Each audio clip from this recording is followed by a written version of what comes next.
rich people cringe and say, don't tell them that, Robert? Yes. Don't tell people what you know. Right. Keep them poor.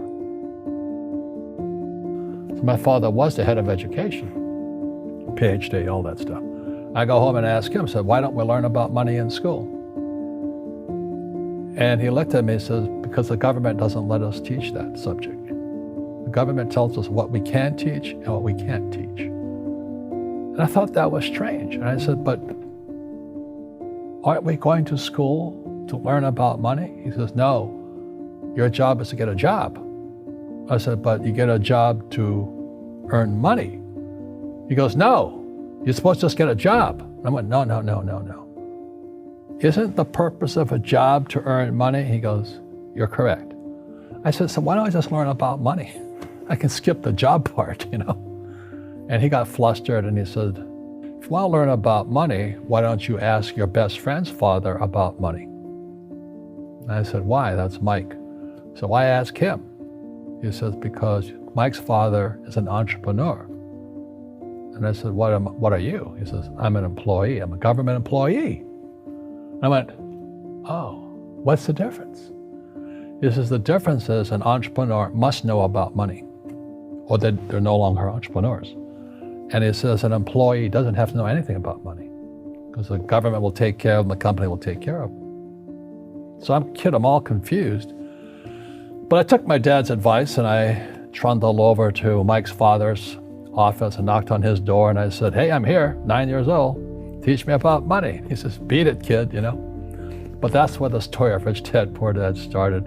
And finally, through persistence, my rich dad started teaching me about money on one condition.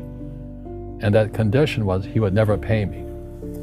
He says, the moment I pay you, you think like an employee. He says, that's the trap.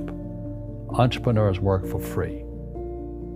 And now I'm 9 years old, my head's going cracking in half.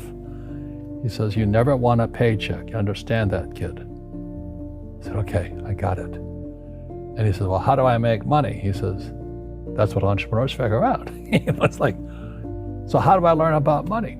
So he would just break out a Monopoly game board. So I would work for free. I'd pick up cigarette butts, and he had hotels and restaurants, and I would clean and do menial tasks. And as I got older, I started getting into office work and marketing and accounting, and I was an apprentice basically, but I always worked for free. And he would teach me about money, but the way he taught me about money was playing Monopoly. And finally one day I got upset. I said, well, when are you going to teach me about money? He says, what do you think we're doing? We're playing Monopoly. He goes, no. What do you think we're doing? We're playing Monopoly. He says, what do you think we're doing? So I don't know. I'm teaching you about money.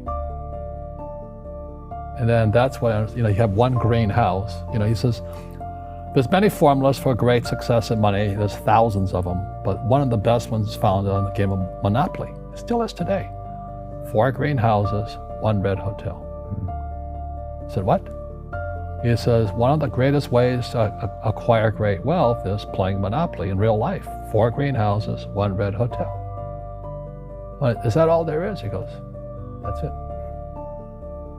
And he says, what do you think I'm doing? And I went, I don't know.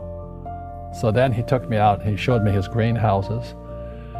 And 10 years later, when I was 19, I was now in school in New York, and I come back to Hawaii, and Rich Dad had bought the biggest piece of land smack dab in the middle of Waikiki Beach.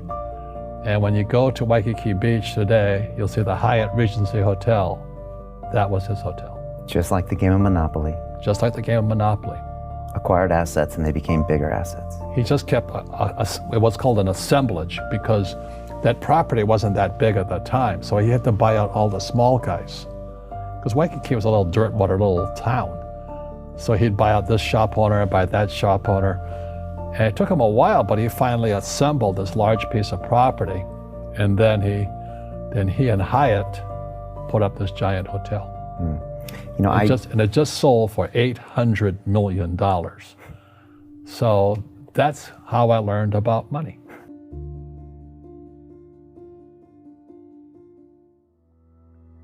I've had financial crashes. I've had people stab me in the back, but they're all good because I grow from it. That's spirituality. Right. People who are afraid of making mistakes, like they teach in school, they don't ever grow. because spirituality is there's good and there's bad, there's right and there's wrong, there's up and there's down. Most people only want to be right, they only want to be positive. Well, you can't have that. That's not reality. Well, I wasn't poor by most people's standards, but I came from a family with a poor attitude, if you know what I mean. Because rich, poor, middle class, poverty starts with a fundamental attitude. Poverty is passed on. It's taught in your families. And middle class is taught in families. And so the people right now who are sitting at home, who are struggling financially or worried about money or unhappy, they may be making a lot of money, but unhappy with what they're doing, it was probably taught to you. You know, your superego was taught, get a job, work hard, or you'll never be rich, or the rich are evil, or whatever. The school system will never teach you about money. The school system was designed to teach you to be an employee, which is important, or a doctor or a lawyer, a specialist, but never about money. And what most people lack is real business knowledge, like accounting, like debt, like taxes. You gotta know that stuff, but they don't teach it in school to anybody. So, and then when people ask me, how did your rich dad learn this when your poor dad, a PhD, didn't? And the answer is very simply, my rich dad, who's my best friend's father, his father died when he was 13. So his rich dad had this family business at 13 to run. So he had to drop out of school, which was his blessing. There's blessings, and sometimes the blessing doesn't look like a blessing, but it turned out to be a blessing. And then his teachers became his bookkeeper, his accountant, his attorney, his banker, his real estate agents. So he has what I call real teachers, not these fake teachers in school. You see, most teachers in school, they're out of ethics. They teach subjects they themselves don't practice. I asked the teacher, I said, I'm in my third year of calculus now. It was called strength of materials. I said, am I ever going to use this stuff? He goes, no. I said, why do you teach it? He says, because I get paid. I said, do you ever use it? He goes, no. And that's why, you have to, in life, one of the things I suggest to people, you got to find a real teacher versus a fake teacher. And a fake teacher is somebody who doesn't do what they teach. And a real teacher is doing what they teach every day. So my accountants, my attorneys, they're in it every single day. And that's how I learn, because every day I'm solving problems in my business. So I have accountants and attorneys and bankers and all these people on speed dial because I'm solving problems with my team. I see you giving this knowledge out, and yeah. Do the rich people cringe and say, don't tell them that, Rob? Yes. Don't tell people what you know. Right. Keep them poor. But, unfortunately, the poor, as was in the Bible, I'm not real religious, the poor will always be amongst us because it starts up here. Right, it's that fear mentality. It's in their words, and the words become flesh. Again, I'm not really religious. I flunked out of Sunday school also.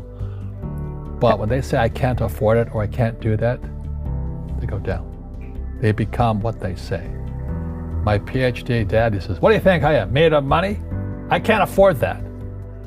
And my rich dad would say, that's why he's poor. Poor people say, I can't afford it, I can't do that, I don't have time. Because this is an escape. It's an escape, you know what I mean? It's easy to say, I can't afford it. And your rich dad used to say what instead of, I can't afford it? How can I afford it? How can I do that? What would it take, or why should I do that? He says that a question opens the mind, a statement closes the mind. So when you say, I can't afford it, your mind shuts down, and you become what you say. Rugby is a team sport, but so is soccer. The rules are different. And other people are golfers. They play by themselves. And so everybody's different. So my game financially is business, number one. Second is real estate. So what I say to young people is, you find your game.